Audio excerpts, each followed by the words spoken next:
División Social del Colegio de Ingenieros de Venezuela presenta.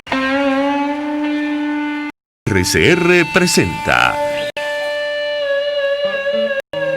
a María Alejandra Trujillo en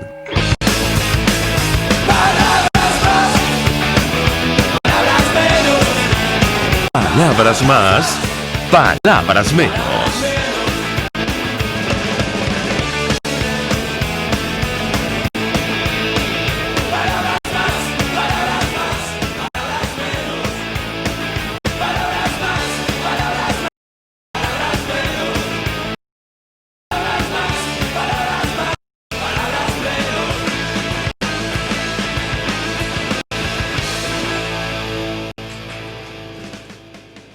Del año 2020, todo el equipo que trabaja para ustedes a partir de esta hora los saluda. En la producción Marilia García, en la redacción Jackson Vargas, en los controles César Arteaga, quien tendrá el inmenso placer de acompañarles, María Alejandra Trujillo. Saben, ustedes se pueden comunicar desde muy temprano a través de la cuenta en Twitter de la radio, @RCR750, seguirnos por el por internet, rcr750.com y el resto de nuestras plataformas digitales a través de TuneIn y YouTube.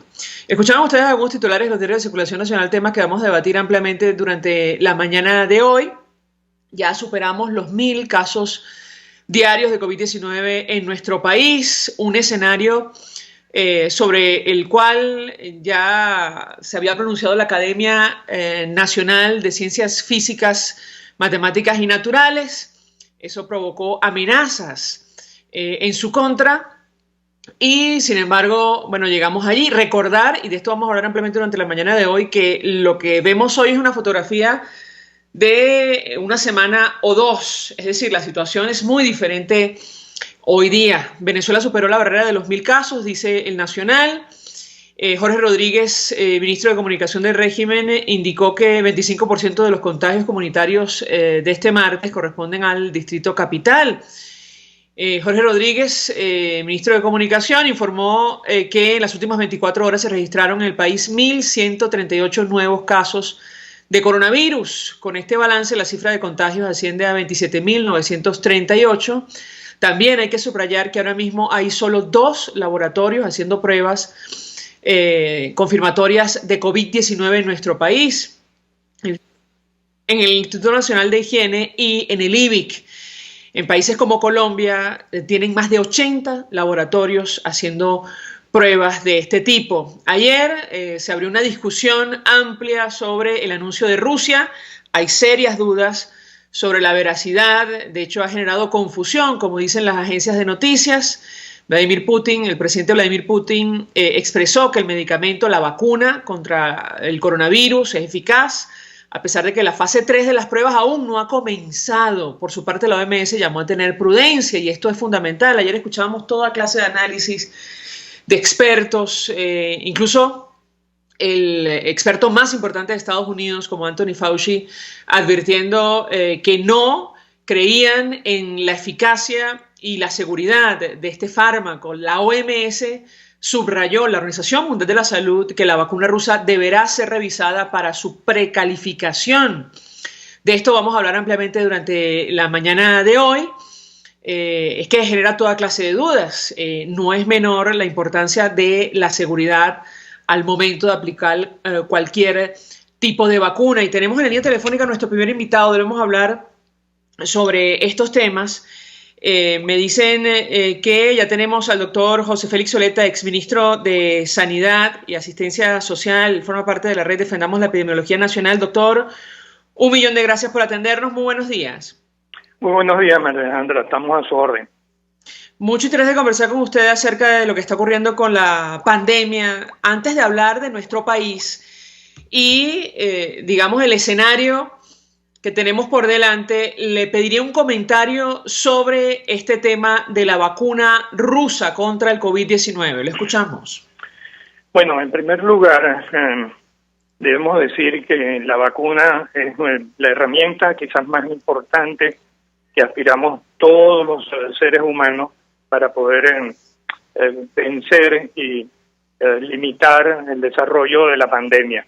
Por lo tanto, todo lo que se haga en relación con las vacunas tiene que estar sometido a unas estrictas reglas a unos procedimientos de buenas prácticas, sobre todo unas conductas muy transparentes, muy claras, para poder garantizarle a las personas que el producto es altamente efectivo, protege a la persona y por encima de todo que no le puede hacer daño a la persona, que le hace un daño mínimo tolerable. Y estas son las reglas fundamentales de cualquier vacuna.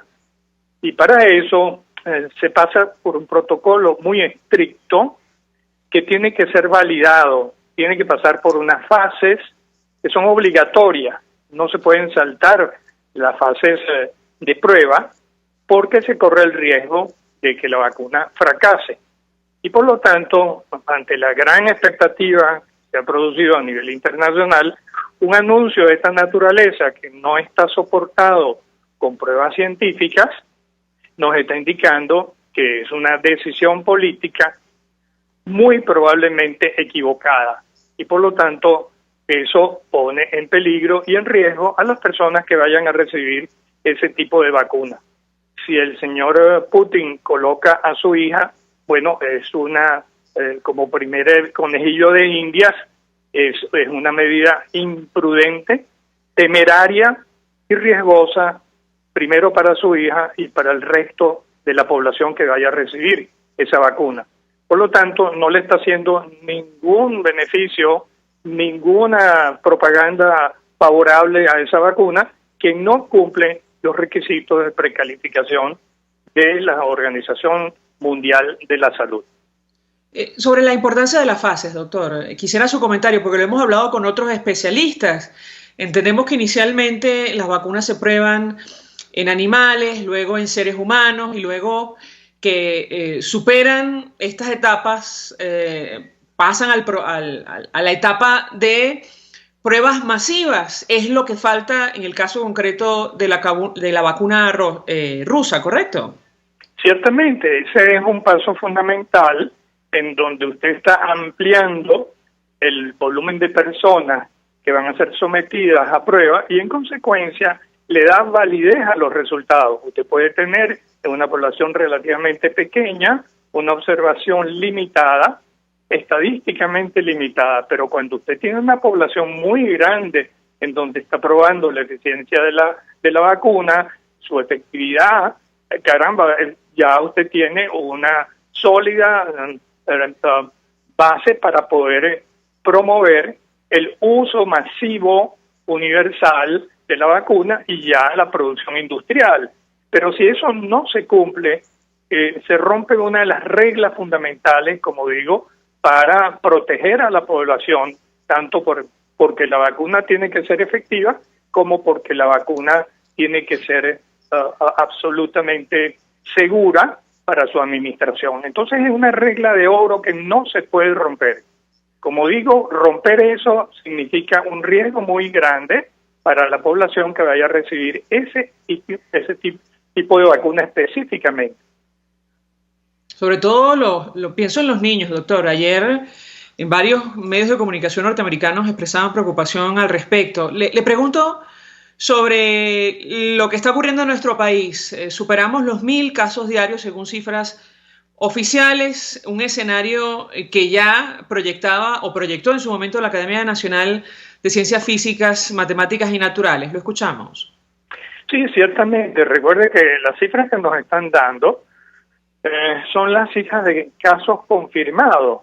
Y ya sabemos que existe un retraso no menos de una semana, 2 semanas, de esos registros en realidad, en relación a la realidad del avance, de la evolución de la pandemia en nuestro país. Así que estamos recibiendo información de las infecciones que ocurrieron hace 15 días.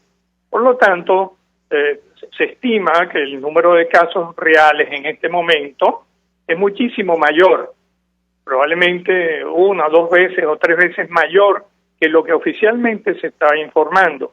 Y por otro lado, no se está informando quizás el dato más inmediato, que son los pacientes sospechosos, aunque usted no tenga la confirmación. No se están haciendo las cosas debidamente, no se está informando del número de casos de infecciones respiratorias agudas, ni de las infecciones respiratorias agudas graves, que son los indicadores epidemiológicos más comunes. Y usted ve pues que en todas esas declaraciones oficiales carecen del sustento de la base epidemiológica y realmente hasta el Ministerio del Poder Popular para la Salud ha sido desplazado por una información que tiene más bien un contenido político de propaganda, pero no tiene una rigurosidad en la información epidemiológica. Se están desechando datos muy importantes para hacer el seguimiento de la pandemia, y uno de ellos es naturalmente el retraso en los reportes de confirmación de casos. Eso es inaceptable, porque simplemente estamos asumiendo que la epidemia siempre va a estar por delante de las menguadas acciones de protección hacia la población. Las medidas de control y de contención de la epidemia siempre van a ser menores que la respuesta que nosotros le tenemos que dar a la pandemia. Así que hay un enfoque equivocado y no se ha corregido, a pesar de que se le ha advertido a los voceros del régimen que modifiquen, que cambien sus acciones para el control adecuado de la epidemia. Pero es que además, doctor, se está privando a la población de información vital. En otros países, incluyendo China, los ciudadanos tenían conocimiento acerca del número de casos o posibles, digamos, pacientes sospechosos en su localidad para tomar las previsiones pertinentes. Yo le pediría un comentario al respecto. Sí, sin duda. Mire, una población bien informada es una población saludable. Si nosotros tenemos en este caso opacidad de la información, lo primero que va a ocurrir es que las personas desestiman la magnitud del problema.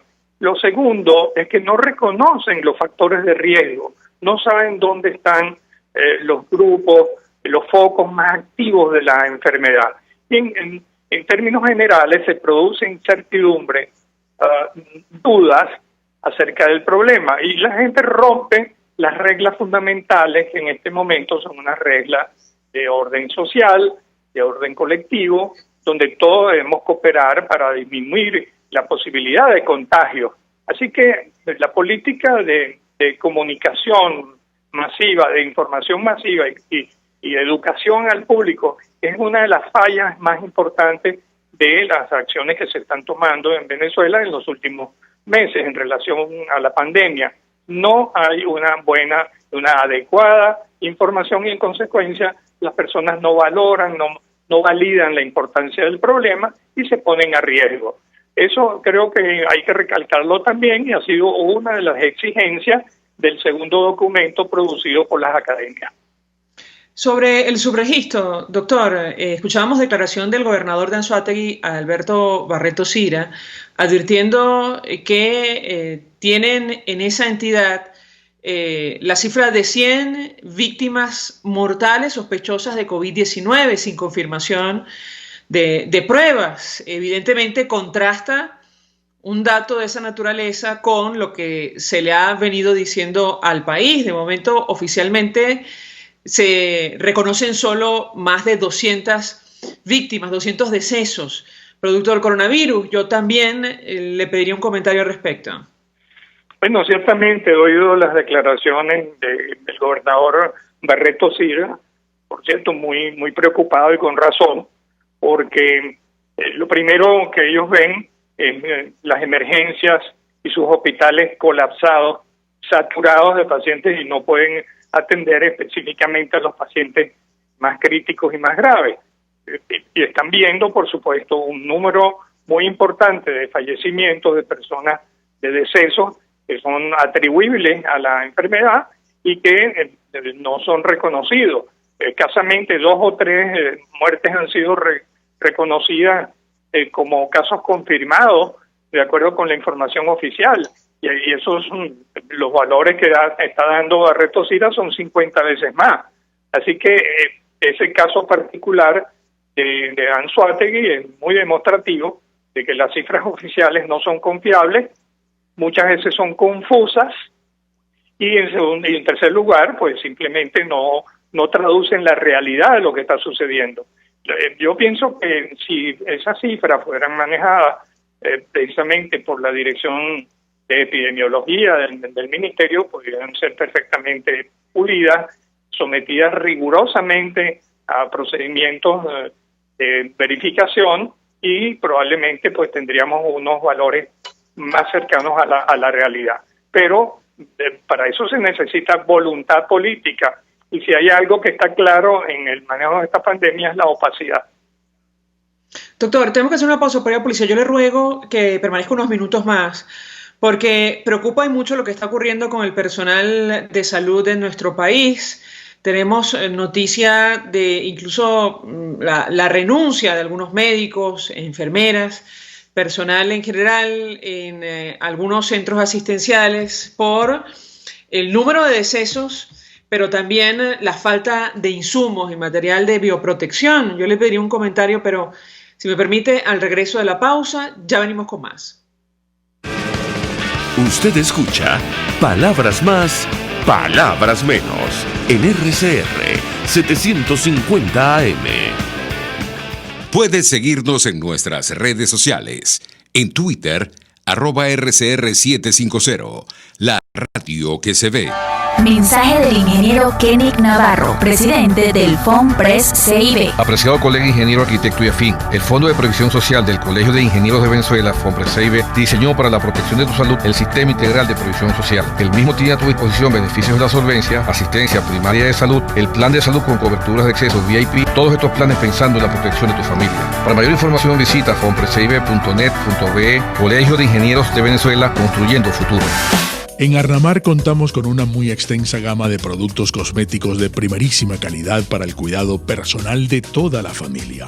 En Arnamar nos sentimos orgullosos de ofrecer tratamientos especiales para el cabello y para la piel tanto de adultos como de niños, bajo las más estrictas normas internacionales. Y en Arnamar siempre estamos innovando para satisfacer las exigencias de la calidad de vida de hoy. Arnamar Cosméticos, toda una vida dedicada al cuidado personal de la familia venezolana. Todos las piensan, todos las escuchan y María Alejandra Trujillo te las dice. Palabras más, palabras menos. Continuamos, amigos. Palabras más, palabras menos, hablando acerca del avance de la pandemia de COVID-19 en nuestro país. Nos acompaña el doctor José Félix Soleta, exministro de Sanidad y Asistencia Social. Forma parte del equipo de la red Defendamos la Epidemiología Nacional, y yo le dejaba una inquietud, doctor, en torno a lo que está ocurriendo con el personal de salud en Venezuela. Sin ir más lejos, ayer uno de los diputados de la Asamblea Nacional confirmaba la muerte de la doctora Luz Duque en el estado Monagas, luego de resultar positiva en coronavirus. Resulta que se da la noticia 24 horas después que el Colegio de Médicos de esa entidad pidiera la dotación de equipos de bioseguridad para el personal de salud de la región. ¿Qué puede decirnos? Bueno, mire, efectivamente uno de los puntos más sensibles en este momento es las condiciones de trabajo que ofrecen nuestros hospitales y la protección que tenemos que tener las personas que trabajan en estas instituciones. No es posible que se someta a estas personas a esas condiciones de trabajo sin protección adecuada. Los equipos de protección son insuficientes en este momento. Para poner las cosas en términos claros, mire, pasaron 51 días desde que se tomó una decisión de poder, mediante un convenio con la OPS, importar esos equipos y facilitar su entrega al personal. Pasaron 51 días para que llegara el primer equipo. Por lo tanto, las respuestas son muy lentas. Los profesionales de la salud, el personal de salud, tiene una obligación fundamental con la población de protegerla y atenderla, pero en la misma proporción tenemos esa obligación con nuestra propia salud. Si nosotros proveemos salud a los demás, pues tenemos que procurar también proteger nuestra salud. Es importantísimo que esto se entienda, y el gobierno tiene la obligación fundamental de proveer esos medios de protección para que el personal pueda hacer su trabajo de una manera eficiente y segura. En consecuencia, es otra falla del sistema y del régimen que no atiende sus obligaciones. Esto es fundamentalísimo. No puede ser que tengamos una pérdida tan dolorosa de profesionales de la salud porque están expuestos a situaciones de riesgo en la gran mayoría de los casos. Otros han fallecido porque simplemente son personas de edad o porque tienen comorbilidades, enfermedades preexistentes, pero naturalmente tenemos una mayor exposición a riesgo por condiciones de trabajo. Esto no ha sido solucionado y es un punto crítico porque está generando renuncias en diversos sitios, en Barinas, en Monagas, en la ciudad de Caracas, y este fenómeno pues puede privar aún más de los recursos humanos necesarios para atender la fase de expansión de la epidemia que sin duda alguna nos está afectando y nos va a afectar en la próxima semana. Hace algunos días, doctor, el portal Efecto Cogullo se preguntaba si Venezuela tiene la mayor mortalidad de personal de salud por COVID-19. ¿Qué respondería usted ante esta inquietud? Bueno, las cifras hasta este momento son difíciles de manejar, pero un análisis preliminar nos está diciendo que hay un número muy importante, probablemente un número mayor en relación al número de casos que se están produciendo en otros países de Latinoamérica. Y eso es inquietante, ¿no? Pero debo decirle pues que uno tiene que manejar con mucha prudencia porque sabemos que el número total de casos y el número total de muertes no las conocemos. Conocemos lo que se hacen como muy evidentes y es muy notorio pues que salga que los profesionales de salud son los primeros afectados, pero eso produce un sesgo en los resultados y puede abultar el número real que existe, porque no conocemos la totalidad de los casos afectados y la totalidad de los casos mortales.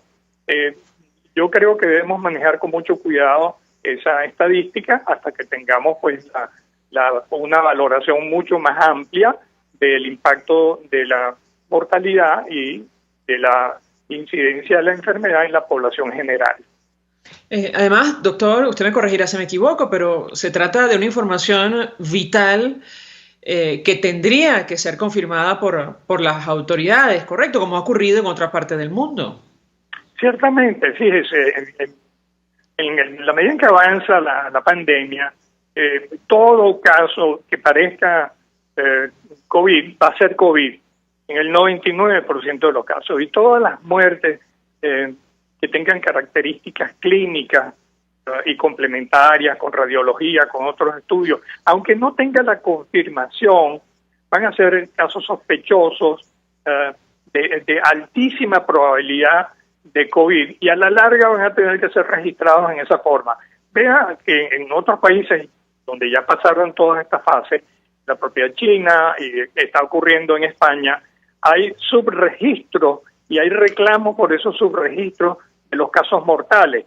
Y la única forma de saber exactamente la aproximación va a ser medir el exceso de casos mortales y compararlo con periodos anteriores, antes y después, y ver cómo se desarrolla el pico de la epidemia en términos de ese exceso de casos mortales.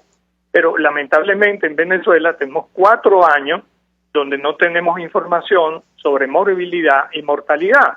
Y por lo tanto, en este momento no podemos hacer comparaciones, el comportamiento de las curvas de mortalidad o de morbilidad de todas las enfermedades en términos generales. Así que tenemos esa gran debilidad en este momento de información epidemiológica. Pero seguramente vamos a tener excesos de mortalidad atribuibles a la onda epidémica de la enfermedad del COVID-19.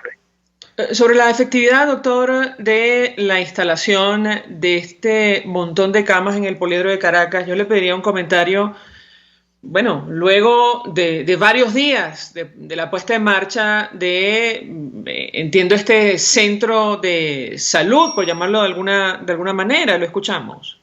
Sí, eso es un centro improvisado. Déjeme decirle, a mí me preocupa mucho que el régimen desvíe toda su atención y los escasos recursos que puedan haber hacia cosas que son básicamente inútiles, y que no se dirija los recursos a aquellos pacientes que necesitan más protección y más cuidado, que son los pacientes críticos.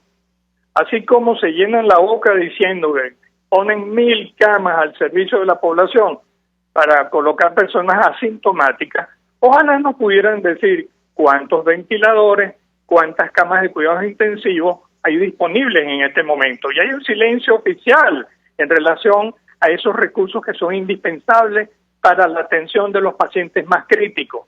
De modo que hay una crítica constructiva en este momento. Hay una equivocación fundamental del régimen utilizando los pocos recursos para cosas inútiles. Esas personas pudieran hacer perfectamente su aislamiento en sus domicilios sin necesidad de estar confinados en un sitio donde van a pasar una serie de dificultades, en donde no hay los recursos necesarios y van a estar confinados durante periodos que no sabemos qué va a ocurrir. Así que creo que es un error adicional. Los recursos tienen que emplearse en aquellos aspectos que son fundamentales para preservar la vida de las personas que estén más críticas. Doctor, ayer en la sesión de la Asamblea Nacional se informaba de 400 presos políticos en riesgo vital. Esa era la expresión que utilizaba la diputada Adriana Pichardo, tomando en cuenta que existen posibles casos de COVID-19 en los centros de reclusión, incluso varios dirigentes presentan síntomas. Yo le pediría un comentario al respecto. Conversábamos hace algunos días con el padre del diputado Juan Requesens, con la tía del comisario Erasmo Bolívar, y los dos, expresaban profunda preocupación por sus familiares. ¿Qué puede decirnos al respecto? Mire, sin duda alguna, estas personas confinadas en sitios de reclusión, si hay algo que tienen en común es que están aglomerados, que están muy concentrados y fácilmente la transmisión de la enfermedad, el contagio aumenta. Pero recuerde que es obligación del Estado preservar, conservar, proteger la salud de esas personas. Lo mismo puede ocurrir, miren, los cuarteles. Lo mismo ocurre en aquellos sitios en los propios hospitales, en donde hay una gran concentración de personas. Y en el caso particular de las cárceles, hay que recordar aquella frase que si usted quiere conocer la calidad de un sistema de salud y la calidad de la vida de una sociedad, vea lo que ocurre en sus cárceles. De modo que estas cosas hay que verlas con mucho cuidado, porque son personas muy vulnerables, muchos de ellos desnutridos y con toda seguridad muy poco protegidos. Los sistemas de salud, de control sanitario, esos centros de reclusión dejan mucho que desear. Finalmente, doctor, antes de hacer la pausa por la publicidad, aprovecho el contacto para preguntarle, porque en el documento de las academias y sociedades científicas hablan de la importancia de tomar medidas en el orden económico y social, sobre todo en un país como Venezuela. Ayer, entre otras cosas, con Industria y Consecomercio advertían en una comunicación conjunta que más de 3 millones de venezolanos podrían quedar desempleados en medio de la actual coyuntura. Le pediría un comentario porque se ha establecido un esquema denominado 7+7 sin tomar en consideración ningún tipo de criterio científico para ello. ¿Qué puede decirnos? Bueno, sin duda alguna. Mire, una pandemia afecta no solamente los aspectos de la salud pública, de la higiene, afecta todos los órdenes de la vida, afecta la capacidad de producción de un país, las comunicaciones, las relaciones humanas, y obviamente todos estos aspectos tienen que ser considerados a la hora de tomar decisiones. Probablemente las decisiones más difíciles son de cómo flexibilizar. Hoy por hoy no sabemos sobre qué base se toman estas decisiones políticas. El señor Maduro toma decisiones políticas y las cambia, 10-5, 7-7, las cambia. Han habido 4 o 5 cambios en menos de 2 meses, y eso genera una incertidumbre muy grande y fractura la continuidad de los mecanismos de producción, de comunicaciones. En fin, hay una serie de cosas que están afectadas. Y no hay racionalidad, no hay una base racional como se están tomando las decisiones. A veces se toma, por ejemplo, una decisión fase 1 para estados que aparentemente no tienen una gran transmisión de la enfermedad, y se colocan estados que están en fase 2 que deberían estar en una fase 1. Es decir, hay una discordancia entre las tomas de decisiones y el estado real de la población en términos de riesgo de transmisión de la enfermedad. Y por supuesto, si usted no focaliza estas acciones, corre el riesgo de, al masificarlas, crea un problema mayor, porque simplemente afecta, por ejemplo, la capacidad de producción o la capacidad, la educación misma, o aspectos que son vitales para la sociedad. De modo pues que tiene que haber un equilibrio muy cuidadoso entre las medidas que se toman, que tienen que ser proporcionales en términos de la necesidad de proteger a la población, pero no dañarla por sus efectos secundarios. Doctor José Félix Soleta, 1.000.000 de gracias por atendernos, acompañarnos, como siempre, la mañana de hoy. Fue ministro de Sanidad y Asistencia Social por parte del equipo de la red Defendamos la Epidemiología Nacional, expresando opinión, análisis acerca del avance de la pandemia en nuestro país y sobre todo, bueno, la inquietud que ha generado este anuncio del gobierno ruso sobre una supuesta vacuna contra el COVID-19. No solo la OMS se pronunciaba al respecto, Alemania, que está desarrollando una vacuna, también expresaba escepticismo, al igual que los Estados Unidos de América. Vamos a la pausa, a regreso venimos con más. Estás escuchando Palabras Más, Palabras Menos, por RCR 750 AM. Puedes seguirnos en nuestras redes sociales. En Twitter, @RCR750, la radio que se ve. Mensaje del ingeniero José Peraza, tesorero del FOMPRES CIB. Estimado colega ingeniero, arquitecto y profesional afín, el Colegio de Ingenieros de Venezuela y el Fondo de Previsión Social, preocupado por la salud de tu familia, ha diseñado un sistema de salud integral que coloca a tu disposición y que contiene asistencia primaria de salud, ambulancia, hospitalización, cirugía, oftalmología, dermatología, fisioterapia, psicología, odontología, farmacia y funerario. Para mayor información, visítanos a nuestros portales cib.net.be, fomprescib.net.be, Colegio de Ingenieros de Venezuela, construyendo futuro. Pluralidad contigo. Respeto contigo. Responsabilidad contigo. Libertad contigo. Estamos contigo y punto. De lunes a viernes a la 1 de la tarde. Contigo. Solo por RCR 750 AM. Porque lo bueno une. A mitad de tarde, disfrute de una amena tertulia, acompañada del análisis preciso del acontecer nacional e internacional. La Linterna, con Diego Bautista Urbaneta. Relájese al son de buena música, participe y forme parte de este espacio. La Linterna, de lunes a viernes, a partir de las 2 de la tarde, por RCR 750 AM.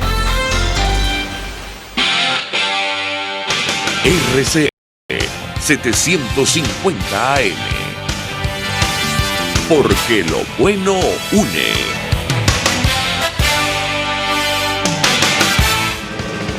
Información, opinión, contraste. María Alejandra Trujillo está en Palabras Más, Palabras Menos. Continuamos, amigos, palabras más, palabras menos, en medio de la pandemia, y lo conversamos ayer con algunos de nuestros invitados. El régimen venezolano se prepara para celebrar unos comicios en diciembre. Algunos hablan de una farsa, de un fraude. De hecho, ayer la Unión Europea emitía un comunicado en el cual advertía que no hay condiciones. Las condiciones en Venezuela mismo para la celebración de comicios no son transparentes, no garantizan unos comicios libres, y por lo tanto el bloque ha decidido no participar en la observación solicitada por el régimen venezolano. En un comunicado emitido por Josep Borrell se habla incluso de una supuesta conversación con un sector de la oposición y el chavismo para posponer el proceso. La conferencia episcopal emitía un comunicado que ha generado toda clase de reacciones, sobre todo en redes sociales. Los obispos hacen una reflexión sobre el sufrimiento del pueblo venezolano golpeado por la profunda crisis económica, social, moral, institucional y política que vive nuestro país. Y ante la decisión de importantes líderes y partidos políticos de no participar en las elecciones, advertían que eso no basta, que deben asumir la responsabilidad de buscar salidas y generar propuestas para el pueblo que durante años ha creído en ellos. Y nos acompaña la diputada Dinora Hernández, me dicen, diputada de 20 Venezuela, además forma parte de la fracción 16 de julio. Gracias por atendernos, muy buenos días.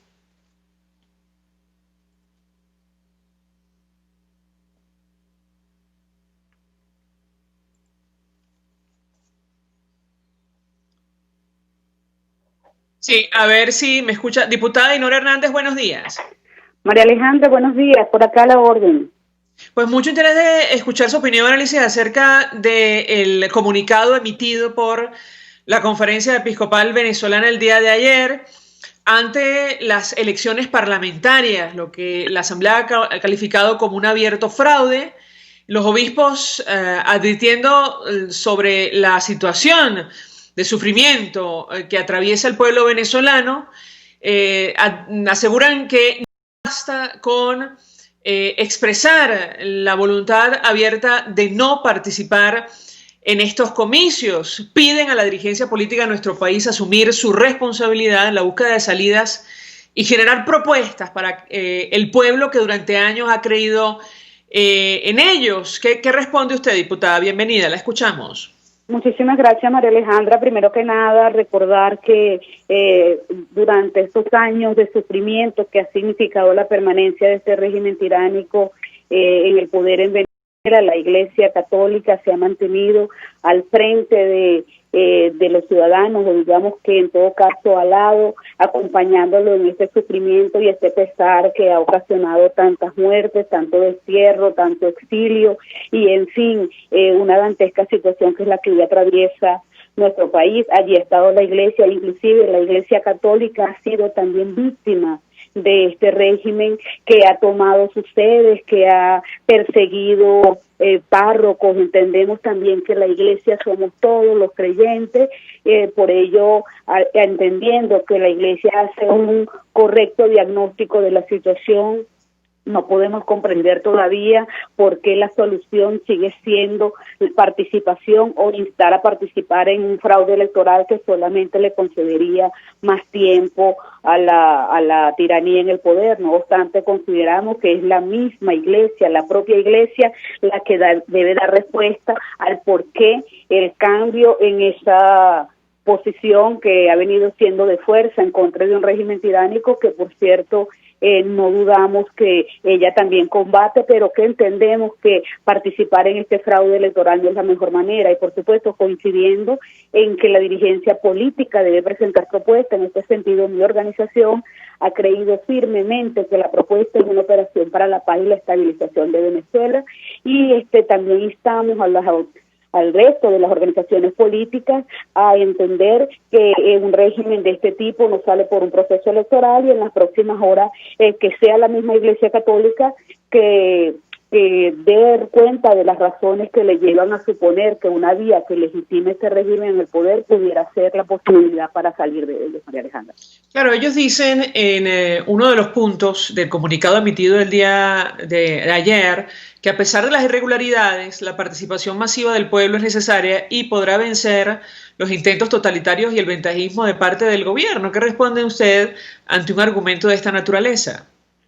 María Alejandra, la Iglesia Católica ha tenido la particularidad de estar constituida por hombres muy brillantes, inteligentes. La Iglesia tiene en su haber un bagaje intelectual que le hace entender claramente la posición de este tipo de sistemas, la forma como ellos permanecen o acuden a estratagemas para permanecer en el poder, y yo estoy convencida que ellos entienden claramente que un régimen como este se vale de los mecanismos de la democracia para perpetuarse, pero si algunos no pudieron verlo, basta con recordarles las elecciones del 2015, que fue el intento de la oposición venezolana de llegar y de cambiar y de transformar este país por la vía electoral. ¿Qué pasó entonces? Tenemos una Asamblea Nacional electa democráticamente por los votos, con la participación mayoritaria de este pueblo que se expresó de manera contundente, y esta iglesia tiene más de 100 fallos en contra, tiene más de 44 diputados en el exilio, tiene aproximadamente más de 200 agresiones en contra de sus parlamentarios y de personal, tiene el asalto a su sede, tiene la inclusión de la misma por los parlamentarios del PSUV. ¿Qué pasó entonces con el voto en ese momento? ¿Qué pasó allí que este voto no fue capaz de cambiar la historia? La respuesta es muy sencilla: estamos en presencia de un Estado criminal, de un régimen que se sostiene por la estratagema de las mafias y que sencillamente va a ser capaz de usar nuevamente el mecanismo del voto fingido, en este caso, para hacerse del poder. Yo creo que no se le puede conceder esos espacios, pero voy a insistir en esto, María Alejandra. La iglesia somos todos, y yo quisiera solamente saber si los párrocos, si la feligresía está pensando igual, porque una cosa es lo que puede decir un documento y lo otro puede ser el sentir de la expresión, pero no me corresponde a mí aclarar el por qué en cambio de una posición. Creo que le corresponde a la iglesia. Yo sencillamente voy a seguir confiando en esos hombres y mujeres que en momentos tan difíciles se han mantenido al lado de su feligresía. Yo soy creyente y a mí el documento no me representa en este momento. Bueno, de hecho, ellos ofrecen su opinión, digamos, su análisis es que no participar, y estoy leyendo un extracto del punto número 4, no participar, dicen los obispos, en las elecciones parlamentarias y el llamado a la abstención lleva a la inmovilización, al abandono de la acción política y a renunciar a mostrar las propias fuerzas. Algo semejante pasó en diciembre de 2005 y no tuvo ningún resultado positivo, dicen los obispos, diputada. María Alejandra, es muy importante preguntar si en ese análisis no pasaron por la posibilidad nuevamente de analizar entonces qué pasó en el 2015, que si hubo la participación, si hubo el voto y si se conquistó la mayoría parlamentaria en la Asamblea Nacional. Entonces, ¿qué pasó? ¿Cómo actúa un sistema de estas características cuando no le es posible ganar por las vías electorales? Estamos en presencia de un sistema que perfecciona la trampa, pero en otro orden de ideas no podemos hablar de elecciones cuando, o mejor dicho, de abstención cuando estas no son elecciones. Sencillamente no existe la posibilidad de abstenerse ante un fraude. ¿Quién se abstiene a un fraude? Sencillamente el que comprende que el fraude es ilegal, es ilegítimo y que además es pecado. No se puede participar y legitimar en un fraude. También entiendo que es recurrente la narrativa y la retórica ante cualquier proceso electoral cuando se señala no nos podemos inmovilizar y no podemos hacer nada. Este pueblo lo ha dado todo en la calle. Venezuela no es un pueblo inmovilizado, es un pueblo que exige, que reclama, que pide, que se expresa por todos los mecanismos que puede. En estos tiempos tan difíciles de pandemia, Venezuela todavía ha arriesgado su salud y ha tenido que salir a la calle a vivir el día a día, pero también ha protestado, se ha expresado en contra del régimen. De verdad, ¿quién puede creer que un pueblo que día a día rechaza con contundencia la permanencia de este régimen en el poder es un pueblo inmovilizado? Pero insisto, es recurrente este análisis cada vez que hay un pseudo proceso electoral para alegar por qué se debe participar y qué pasa entonces durante todo el año anterior a la asamblea, a un procedimiento de este tipo. Eso no cuenta, la movilización que se ha hecho en ese tiempo y toda la estrategia para salir del régimen no cuenta. No puede ser que la historia de un país o el destino se define en un día entre legitimar o no un fraude. En otro orden de ideas es muy claro que se debe comprender que ante la lucha con un régimen tiránico no solamente es la expresión ciudadana la que puede deponer un sistema. Entonces, decirle a las personas, a los ciudadanos, que con salida a legitimar un fraude, con participar, ya sencillamente este régimen cambia su forma de actuar y deja de destruirle la vida, que yo todavía no sé si se puede destruir más, se puede tener mayor capacidad de destrucción. No puede ser que nuevamente se le diga a los venezolanos que la posibilidad de que este régimen deje de atormentarlo, de hacerle sufrir y de condenarlo a la miseria depende de que salga a una elección parlamentaria. Eso no es justo, María Alejandra, porque además no es verdad. Todos sabemos que las mafias no salen con votos. Nos acompaña, diputada, por fortuna recibió nuestra llamada el monseñor Roberto Líquer. Él es arzobispo emérito de Coro, presidente de la Comisión Episcopal de Medios de Comunicación Social. Monseñor Líquer, 1.000.000 de gracias por atendernos, muy buenos días. A sus órdenes. Bien, muy buenos días para todos y gracias por invitarme a tu programa. Gracias, monseñor Líquer. Mucho interés de conocer su reflexión y análisis acerca del documento emitido ayer por la Conferencia Episcopal. Nos acompaña, escuchó usted la última parte de la intervención de la diputada Ainhoa Hernández de 20 de Venezuela. Entre otras cosas, da la impresión que los obispos, entre otras cosas, dejan clara su posición frente a estas elecciones parlamentarias, lo cual que han sido calificadas como fraude para el mes de diciembre. Ellos dicen, palabras más, palabras menos, que no basta con abstenerse. Y recuerdan lo que pasó en nuestro país el año 2005. Ellos le piden a la dirigencia asumir la responsabilidad de buscar salidas y generar propuestas para el pueblo que durante años ha creído en ellos. Yo iniciaría conversación con usted a partir de este tema. Lo escuchamos. Buenos días, gracias por invitarme a tu programa. Todavía creemos que vivimos en democracia. Lamentablemente pareciera que no. Porque un gobierno que tiene 20 años en el país y gobernándolo a su real saber y entender, ciertamente el país ha quebrado. La salida de las acciones de este gobierno han sido totalmente torpes. Yo me sentía tan orgulloso cuando fui por primera vez a Europa y ver en los bancos extranjeros, europeos, alemanes, ver entre las monedas cambiables, ver el dólar, el euro, el marco y el bolívar. El bolívar era una moneda fuerte y que en este momento, con todas las pistoladas que habla Maduro, de que nos van a invadir, que los gringos, no sé qué cosa, que los gringos, vuelta a los gringos, no, y resulta que los gringos nos invadieron pacíficamente y la culpa ¿quién la tiene? Tú y yo, Maduro, porque ahora la moneda que está circulando en Venezuela es el dólar y el bolívar no tiene valor. No te decía el orgullo que sentía yo de ver en la moneda cambiable en los bancos europeos el bolívar juntamente con el dólar y el euro. Y en estos momentos este gobierno ha fracasado en el campo económico. Y yo creo en la democracia. En el año 58, cuando era muchachito, me inscribí en una organización política, ¿no? A esa edad yo estudié con los padres jesuitas. Y los padres jesuitas nos llevaban por una playa que teníamos allá en el colegio, en los fines de semana, a estudiar, pongamos, una encíclica del Papa que es un ladrillo que se llama la Rerum Novarum, ¿no? Ahí nos enseñaron, nos informaron a hablar, a dirigir y a pensar en Venezuela en grande. Y en estos momentos de crisis que tiene Venezuela, pareciera que nos olvidamos de la gran madre que se llama la patria.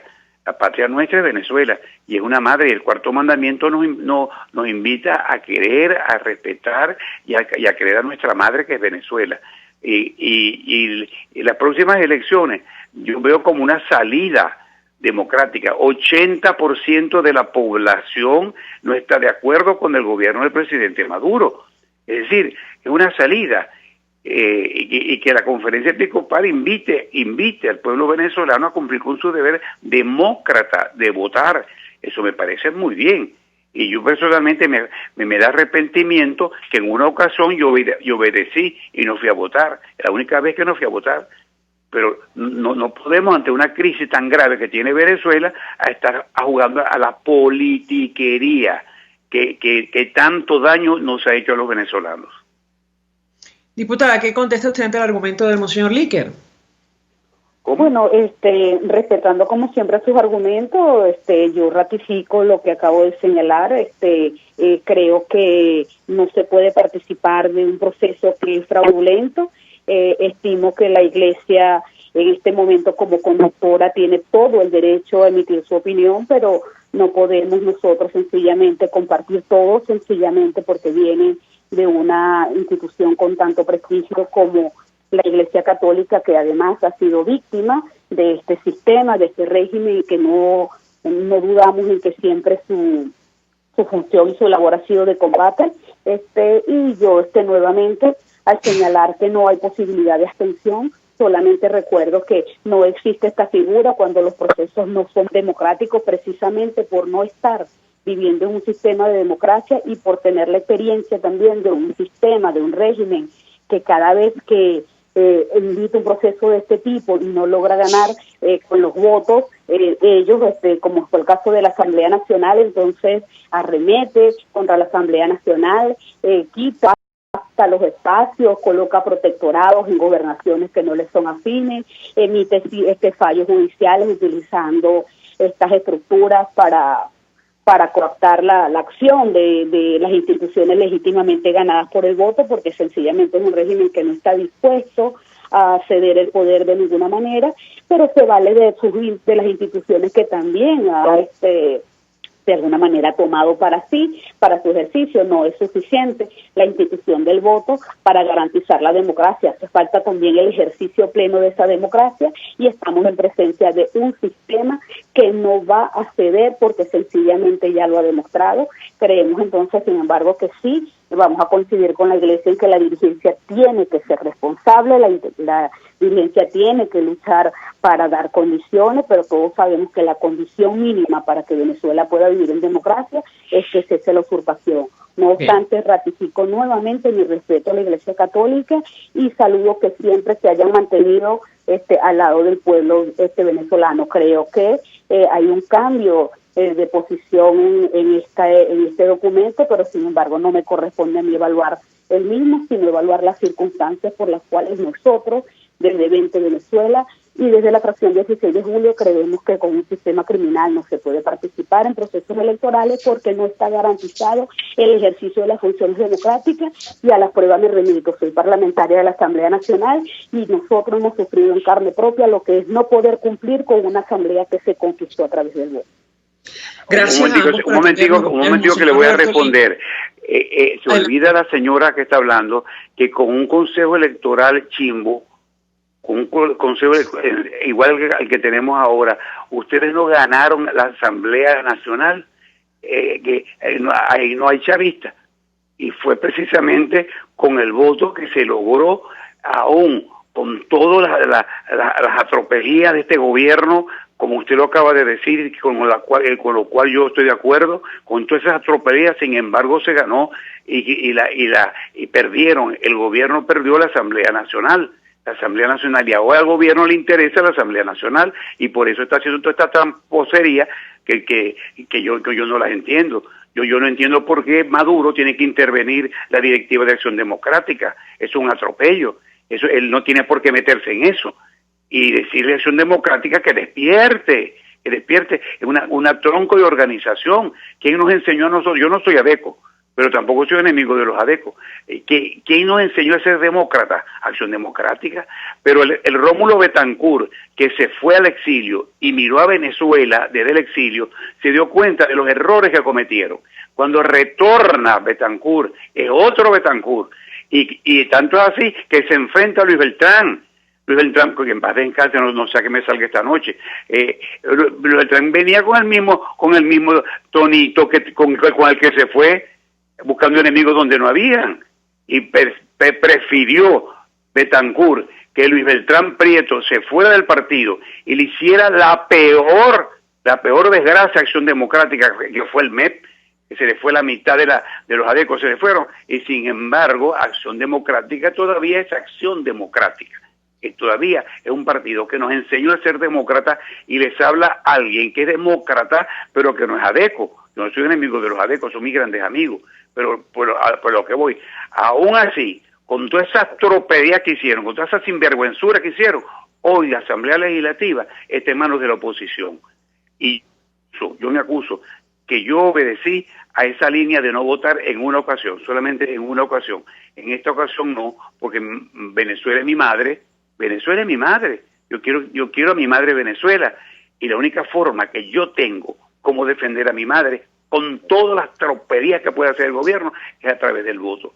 Y decir otra cosa, Venezuela ha dado ejemplo de sentido demócrata en la historia, y por eso yo me siento complacido de que nos inviten a votar, Si 6 millones de venezolanos, con los pantalones bien puestos, salen a votar la próxima vez, Maduro tiembla, porque Maduro sabe que la tiene perdida, él sabe que la tiene perdida, y por eso está haciendo toda esta tarcalería que está haciendo. Bien. Monseñor Roberto Líquer, 1.000.000 de gracias. Lamentablemente a ambos les agradezco profundamente que nos hayan acompañado la mañana de hoy. Se nos agotó el tiempo. La discusión está abierta y va a continuar sin duda alguna. Nosotros nos despedimos, lo hacemos en nombre de todo el equipo. Los dejamos con Por Todos los Medios. El Fondo de Previsión Social del Colegio de Ingenieros de Venezuela presentó. RCR presentó Palabras Más, Palabras Menos.